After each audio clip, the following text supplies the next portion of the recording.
Hello, my name is Rich Howard, owner of Architectural Builder Supply, and this video is to bring you a closer look at the Bommer 3029-3-601 double acting spring hinge in a bright black japanned finish. So the 3029 is representative of the fact that this is Bommer's double acting series spring hinge. In the Bommer 3029 double acting spring hinge. The -3 is representative of the fact, and there's a link below this video to the installation instructions and the template. So if you pull up the template, you'll see that the height of the leaf is 3 inch. But really the important part of the fact that this is a 3 inch hinge is the range of door that it's suitable for working with, and that would be from 3/4 inch door thickness to 1 inch. We'll go over that in a moment. The 601 part of the part number means it's in a bright black japanned finish, a very common finish for this hinge. Available in multiple finishes in the website, maybe 10 or more finishes. This is just a common finish, along with prime coat and satin brass and satin chrome. So there's a link below this video to the template that shows everything important dimensionally about it. There's a link below this video to the installation instructions as well. Let's go over the template first. The most important question that everyone is going to end up asking on this spring hinge is, what is the net door width that I need to have based on using this hinge? Or how big should my frame opening be? Okay. We're only going to be dealing with the width because the height will be a typical situation. You'll have 1/8 of an inch clearance at the top. You'll have 3/4 at the bottom, whatever you're going to use. Okay. The width is really the important part that needs to be determined. So from the template, upper right-hand corner, you're going to see a single door drawing and a double door drawing. Very simple. They're giving it to you in terms of, you know, 2 of the 3 things. You know the door width and you know the margin from the template, or the gap from the template that you need to undersize your door, and that will give you the frame opening. Or if you know the frame opening width and you know the dimension A or B based on single or double door, and hopefully at this point you're actually looking at this drawing. If you need to pause the video, pull it up and come back, please do so.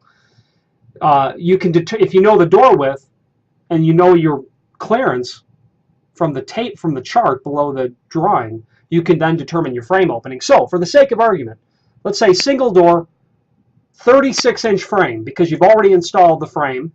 Okay, you got a 36 inch wide opening. You would take 36 inch, you would deduct your A dimension, and if this flange is surface mounted to the edge of the door, you're going to undersize your door width by 7/8 of an inch. No, forgive me. If it's not mortised, 7/16 is how much smaller. So your door is going to end up being 35 9/16 wide. If you're going to mortise this leaf to the edge of the door, okay, your clearance, your door width needs to be then 35 5/8, because it says they need 3/8 of an inch.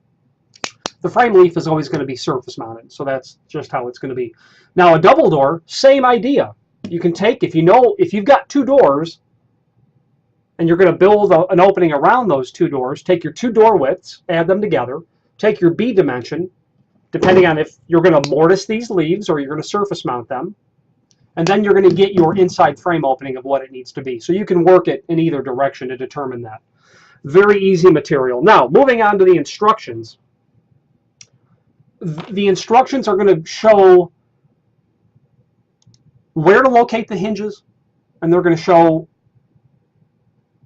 I was about to say they're going to show how to set the tension, but they don't really show that on the instructions. Anyway, it's very simple. I'll go over it now. It's very simple. So the instructions and where to locate the hinges is now going to be directly based on how many hinges you're working with. So the table below this video says minimum door height 5 foot, maximum door width 2 foot if you've got 2 hinges, 32 inch if you've got 3 hinges, 2 hinges 35 pounds, 3 hinges 39 pounds. Now, If you've got 2 hinges, one's going to go at the top and one's going to go at the bottom. If you're going to go with 3 hinges, one will go at the top, just 3 inches from the top of the inside of your head or the top of your door. And then 2 or 3 inches below that will go the second hinge. And then that third hinge will go down at the bottom. Install it that way. The majority of work being done is being done up at the top of the door. That's where all the weight of the door is really hanging from. Okay? And that door is going to have a tendency to fall into the opening because you've got spring tension set here. And that the springs inside of here are going to be forced by the door to want to kind of do this. If you're not sure if you should use 2 or 3, go for 3 because you're going to get better control over your door. That's just word to the wise. These hinges aren't that expensive. You know, if you could be conservative and go with more than the hinge quantity that you think, or you can install what you think you need and add a third later. Now, setting the tension is very simple. You're going to get a tension rod. You're going to get 2 tension pins.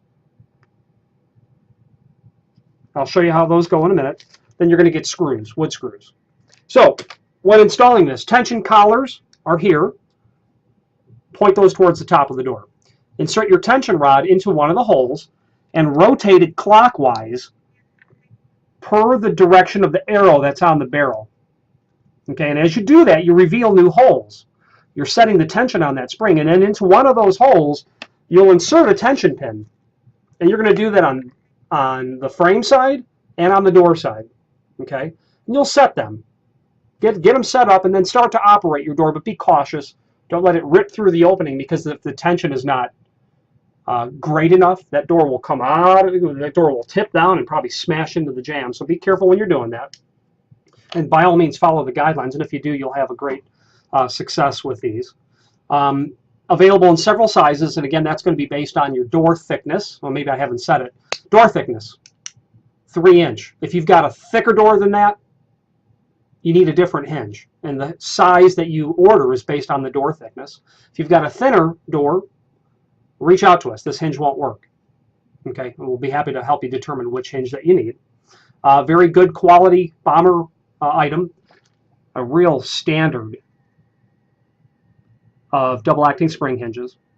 You can see the Bommer logo there, and right above it, it says Made in USA, a fact that Bommer is quite proud of, as am I to represent them. If you have any questions on the Bommer 3029-3-601 double-acting spring hinge and a bright black japanned finish, or any other Bommer product, please feel free to reach out to us. Thank you.